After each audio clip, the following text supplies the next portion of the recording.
Hi there, my name is Brittany Patterson, and for those of you that don't know me, I'm an online health and fitness coach.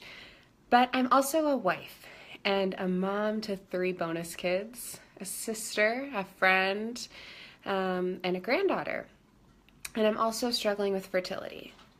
This video is for those of you that know somebody who's struggling with fertility. I want to share with you 5 common misconceptions of that woman. And not specific to her infertility diagnosis or any other diagnosis she has, but maybe some of her emotions. And this is not going to be sugar-coated. In fact, this is going to be really hard truths to swallow, but they come with love. And they come with love because I've either said these things or I've been told these things, and they come from people who I know love me. And so I know that when you say these certain things or you think these certain things about these women, that they're coming from your heart and that you're not a bad person. But you just aren't informed. So I'm not here to protect your feelings. So just kind of be aware of that. I'm here to protect the woman that you know and love that's struggling with fertility. And these are 5 big misconceptions that I've learned throughout my journey.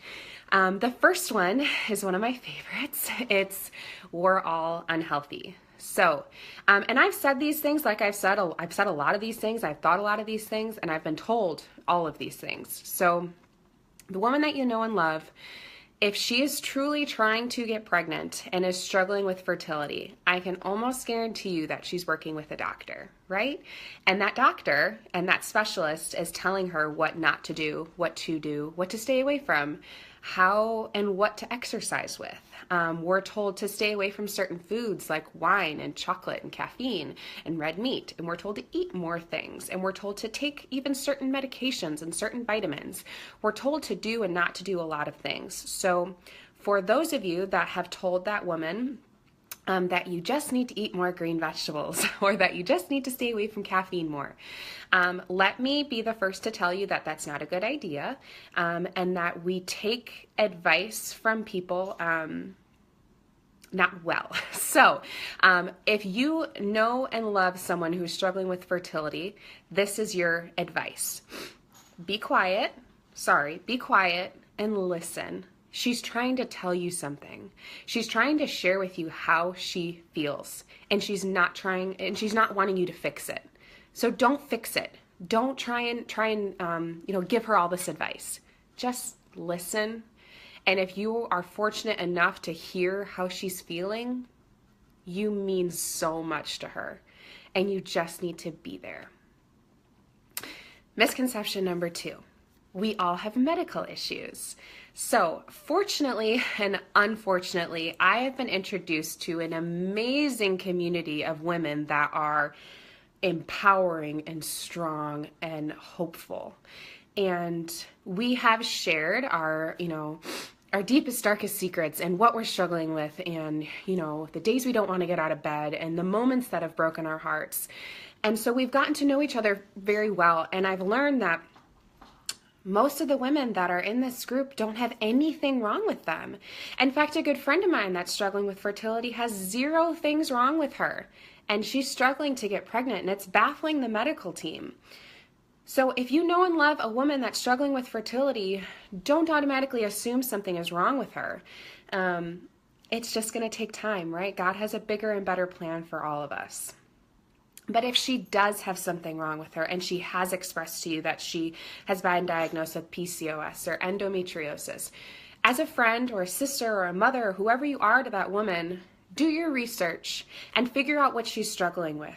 You'll be able to better understand why she might be growing facial hair, why she might be having more acne, why she's having so many bad mood swings, why she's in so much pain, why she can't get out of bed, why she's sleeping so much more, why she's craving certain things. You'll be able to know that by your research. So that's my tip for the second misconception. My third misconception is that we're all bitter. Now, I've had bitter moments. I've had bitter days, but I've also had sensitive moments and sensitive days, and I've felt both at the same time. And I can assure you that the woman that you know and love has felt those things as well. we're not always bitter. We're not like these sad people with rainy clouds above our heads all the time. Some days we will need to be shielded from the baby clothing department. Sometimes we'll need to take a step back from your 8-month pregnant body. However, for the majority of our day and for the majority of our life, we are happy. We're happy and we're hopeful, and we are not angry at those of you that are able to get pregnant. In fact, it brings us great joy when we see somebody who wants to get pregnant. That is hope. That is like blood through our veins. That gives us fuel. Which brings me to my second misconception, is that we've lost hope, that we're just sad. In fact, it's the complete opposite. Like the community I was just talking about and the group of women that I've met, they are so hopeful. In fact, we love hearing stories about women who have rainbow babies. We love hearing stories about the couple that have been trying for years and they finally got pregnant. That is music to our ears. That's so much energy for us. So if you have those stories, share them with the women that you know and love that are struggling with fertility. They want to hear that. And my fifth misconception is that we get over it. It's been 15 weeks since my miscarriage. It was a Wednesday afternoon at 1:15 when I started bleeding, and at 4:40 I got the news that it was official and that my baby had left my body. I will never get over it. I will never forget that nurse's bracelet when she took my blood. I'll never forget the way my husband walked through the door when he heard the news.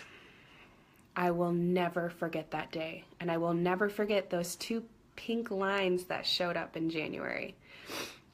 And the woman that you know and love that struggled with a miscarriage, that's seen the 2 pink lines, and that's had to go through the loss, or the woman that you know and love that has never been able to see those 2 pink lines, they're not going to get over it. But we do have happy days and we do have happy moments. Your job as someone who knows and loves this woman is to respect the life that was in that woman's body and to be sensitive. This weekend is Mother's Day, and a lot of us won't be able to celebrate it just yet because we don't have that baby to love and to hold.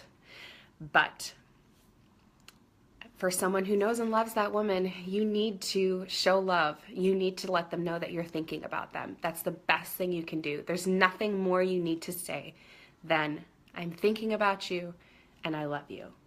That's it. I hope this has brought some clarity to what you should be saying and doing. Like I said, I hope I didn't hurt anyone's feelings. This was not to protect you, but to protect the woman that's struggling with fertility. That's the woman that's bringing me the strength to share this. That's the woman that, is bringing me hope. In my next video, I'm going to be sharing about the knowledge I've consumed the past few months and the knowledge I've gathered from other women struggling with fertility. And that's the video I want you to share with the woman who's struggling with fertility. I want to speak to her. I want to get to know her, and I want her to feel hope from my next video. So I hope everyone has a blessed day, and hopefully you got some value from this. Please comment below or private message me. I would love to hear your thoughts on this issue and, anything else you wanted to talk about. So thanks everyone for watching.